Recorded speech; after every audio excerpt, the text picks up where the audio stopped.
Sad, prilikom paljenja računara stavljamo vaš stik na koji smo napravili na kojem je operativni sistem i moramo ići na ovu boot menu koji se također nalazi u BIOS-u. Ukoliko nemate ovdje boot menu, odete na Advanced Mode i tamo morate imati boot opcije, stavite prvu opciju da vam boota vaš stik, kao drugu da boota vaš hard disk. Evo je UEFI, TKMS Color Line, tu je moj stik, odaberemo i on sad treba da počne bootati na nas. U ovom prozorčiću odaberete koji želite da vam bude primarni jezik operativnog sistema, u kojem ste vremenskom formatu. Mi smo, evo malo dole, ajmo još dole, aj ne budi stil.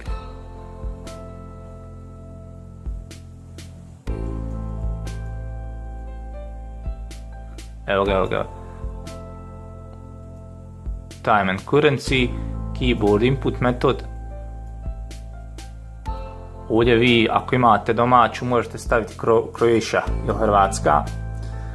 Mada kod mene ja stavim da mi je US, jer imam njihovu tastaturu. Raspored slova na tastaturi je poput američke, ali recimo vi, ako imate naše domaće koji imaju č, š, koji imate s kvakicama, slobodno stavite Hrvatska da vam je tastatura. Kliknite Next i odete na, nemoj na Repair, već Install Now.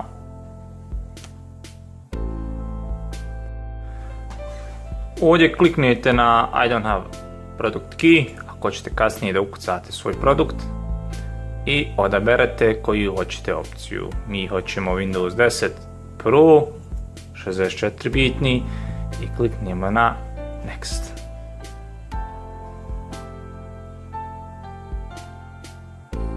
Razumijem, shvatam, odemo dalje. Sad ovdje kvaka, nemojte ići na Upgrade, već idite na Custom Install Windows Only. Sad, šta vi hoćete da uradite? Da obrišete particiju. Znači, formatiranje se vrši u 3 koraka. Prvi je, obrišete particije.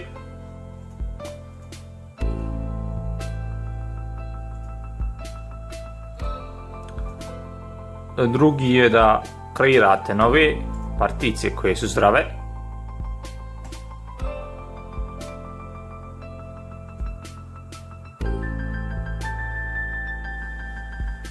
I treći je da instalirate Windows. Znači, on je sam meni odabrao automatski na kom dijelu particije ću ja da ga instaliram. Jer ovo je za recovery njegov, gdje vam on stavlja one svoje failove kad hoćete da vratite malo u System Restore. Ne znam zašto su ove gluposti što je odvojio.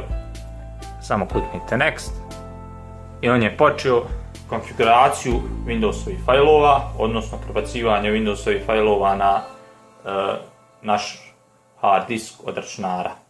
Sam proces će trajati instalacije, zavisno od jačine vašeg računara, oko 20 minuta do pola sata, pa ću ja opet nastaviti rekordat kad izbacim i nešto bitno da ne gledam ovu, pa ću vam objasniti šta trebate popuniti.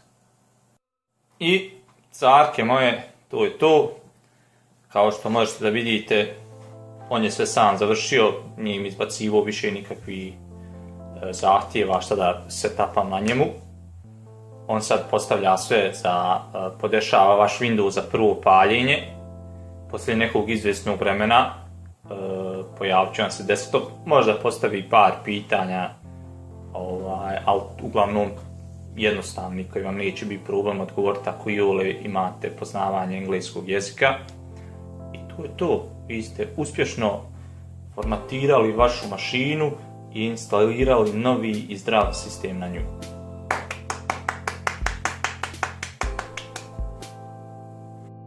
Evo kako izgledaju ta pitanja. Znači, ajmo početi sa regijom. Je li ovo tačno? On je prepoznao da sam ja u Bosni i Hercegovini. Yes. Is the keyboard layout right US? Yes. skip, ne treba nam to. Eto, i to je to. Pošto je neprepoznao sam na internetu, on će sad izvršiti update na najnoviju verziju Windowsa.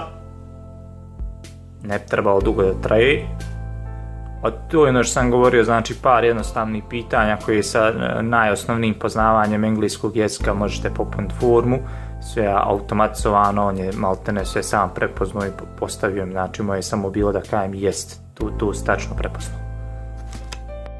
Evo ovdje sad odimo na Setup Windows for Personal Use, jer mi ćemo za našu kućnu upotrebu, to jest uglavnom onda igramo igara i neki jednostavniji program će da koristimo. Sign in with Microsoft account, ovdje ukucate preko kojeg ste maila hoćete da vam je registrovan vaš account, pa ćemo tu malo isključiti da ne vidite koji je kod mene.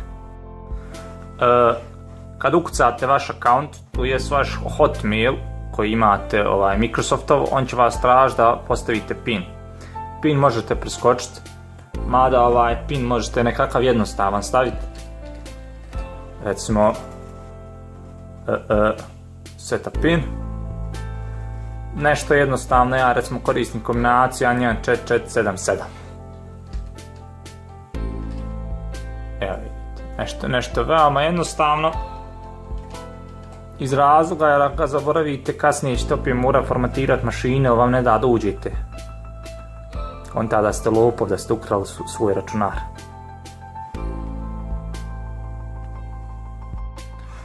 Ovo možete uzeti no, nećemo, save files, to ne treba nam.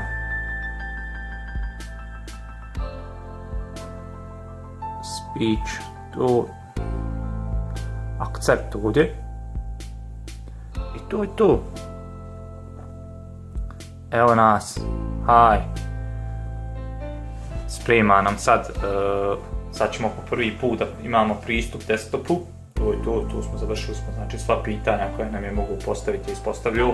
Nema jednih nišćim više da nas pegla. Svečano smo došli do tog dijela gdje će nam pustiti naš desktop.